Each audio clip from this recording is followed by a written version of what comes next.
बदाम आणि केळी टाकून केलेला शिरा हे तुम्ही डब्याला देऊ शकता। तसेच गुरुवारचा डब्बा असणार आहे गोड किंवा तिखट दशमी किंवा थालीपीठ। तर त्या दशमी थालीपीठ याला पर्याय म्हणून तुम्ही पापडाचा कुसमुड पोळी देऊ शकता डब्याला। तसेच त्यालाही पर्याय म्हणून कळण्याची दशमी आहे, तर कळण्याच्या दशमीलाही पर्याय म्हणून तुम्ही गोड दलिया देऊ शकता।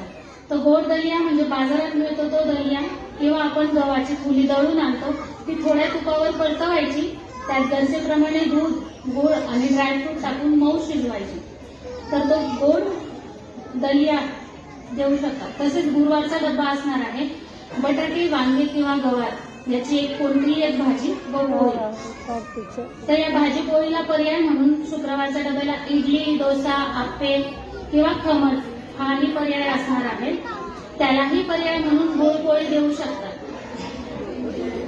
तर प्री प्रायमरीच्या विद्यार्थ्यांना शनिवारी सुट्टी असते, तर प्रायमरीच्या विद्यार्थ्यांसाठी शनिवारचा डब्बा असणार आहे पॅटीस, मुटके किंवा कोथिंबीर वडी, त्यालाही पर्याय म्हणून शेवयांचा उपमा किंवा मिक्स व्हेज रव्याचा उपमा, यालाही पर्याय म्हणून मिक्स व्हेज पुलावही चालेल। तसेच त्याला ऑप्शन म्हणून घरात जी शिजवलेली ताजी भाजी आहे त्याला मॅश करून त्याच्यात तीळ, ओवा, दही टाकून त्यात भाजणी किंवा गव्हाचं पीठ टाकून त्याची दशमी किंवा मुटके पाठवले तेही चालणार आहे। तर या प्रकारे वारानुसार शाळेच्या डब्याचं नियोजन आहे। यात पोळी भाजी बरोबर साईडच्या कप्प्याला तुम्ही गोड पदार्थ देऊ शकतात, म्हणजे मुलं पोटभर जेवतात।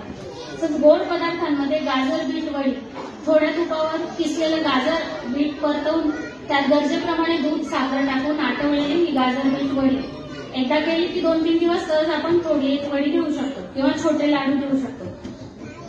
तसेच गुलकंद वडी, खोबरा वडी, गुलकंद वडी म्हणजे थोड्या तुपावर खारी खोबरं पावडर परतवली की त्यात गरजेनुसार दूध व 2 टेबलस्पून गुलकंद टाकून आटवून केलेली वडी।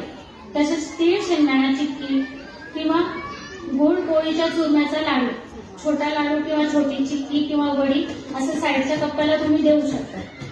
तसेच थालीपीठासाठी किंवा मुटके म्हणजे पुणक्यांसाठी तयार केलेली भाजणी याप्रमाणे असणार आहे। सर्व प्रकारच्या डाळी वेगवेगळ्या धुवायच्या, वेगवेगळ्या वाळवायच्या, वेगवेगळ्या भाजायच्या आणि एकत्र करून दळून आणायच्या। तर त्या भाजणीमध्ये समजा घरी कांद्याची पात असेल तर बारीक चिरलेल्या कांद्याच्या पातीत थोडी भाजणी टाकायची, त्यात तीळ, ओवा, दही